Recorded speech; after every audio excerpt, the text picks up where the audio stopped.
ప్రకాశం జిల్లా మార్కాపురం నియోజకవర్గంలోని కొనకమిట్ల మండలంలో రెవెన్యూ సదస్సులో మార్కాపురం ఎమ్మెల్యే కందుల నారాయణ రెడ్డి అధికారులతో కలిసి రైతులకు సంబంధించిన భూ సమస్యలను పరిష్కరించారు. మండలంలోని వివిధ గ్రామాల నుండి వచ్చిన రైతుల నుండి స్వయంగా అర్జీలు స్వీకరించి అప్పటికప్పుడే రెవెన్యూ అధికారులకు సూచనలు చేసి వాటిని పరిష్కరించారు. ఈ సందర్భంగా ఎమ్మెల్యే కందుల నారాయణ రెడ్డి మాట్లాడుతూ రైతులు న్యాయబద్దమైన భూ సమస్యలు ఉంటే తక్షణమే రెవెన్యూ అధికారులు పరిష్కరిస్తారని ఆయన అన్నారు. ఈ కార్యక్రమంలో Kanigiri RTO Konakamitla MRO VRO సర్వర్లు రెవెన్యూ సిబ్బంది పాల్గొన్నారు. అనంతరం ప్రభుత్వం నుంచి వచ్చిన సబ్సిడీ వ్యవసాయ పిచికారీ పంటల డ్రోన్ ను ఆవిష్కరించారు.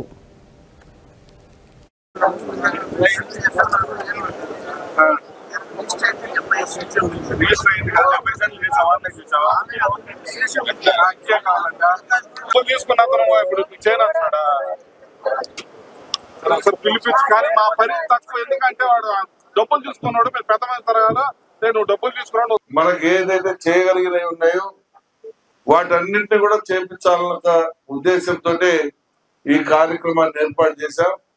మీరు ఈ కార్యక్రమాన్ని మీరు వచ్చే సమస్యలు చూస్తే కనీసం 500-600 మంది వస్తారేమో అనుకున్నా, కానీ ఈరోజు 100 కలిపి 100 మంది కూడా రాలేదు.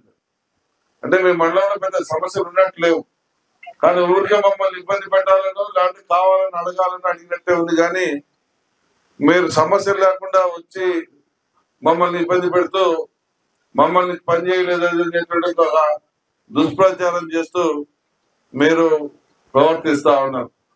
అది కరెక్ట్ కాదు. మేము 100% ఏ అధికారికైనా ఒకటే ఇన్స్ట్రక్షన్ ఇచ్చాము.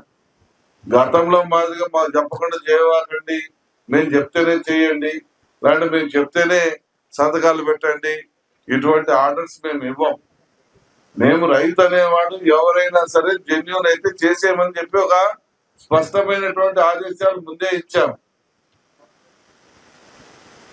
ఒకవేళ రైతు అనేవాడు ఇంకొకటి ఎవరిదన్నా కొట్టేయాలని వచ్చినప్పుడు మాత్రం అటువంటి మీరు ఇబ్బంది లేకుండా జాగ్రత్తగా వ్యవహరించి దాని మీద క్షుణ్ణంగా అధ్యయనం చేసినాకనే ఎవరికైనా చేయమని చెప్పి కూడా ఒక స్పష్టమైనటువంటి ఆదేశాలు అయితే ఇచ్చాం. ఆ ఆదేశానికి అనుగుణంగానే పని చేసుకుంటూ పోతా ఉన్నారనిపిస్తుంది నాకైతే.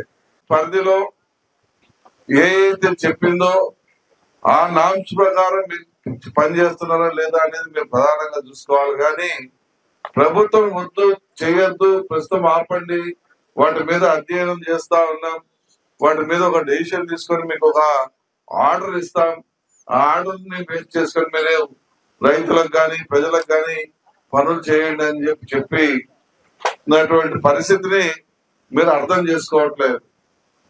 మీరు కూడా అర్థం చేసుకోవాలి. ఇప్పుడు జీరో ఖాతాలు ఉన్నాయి, జీరో ఖాతాని ప్రభుత్వం పని చేయదు, మేము ఒక డైరెక్షన్ ఇచ్చేంత వరకు అని చెప్పింది. రెండో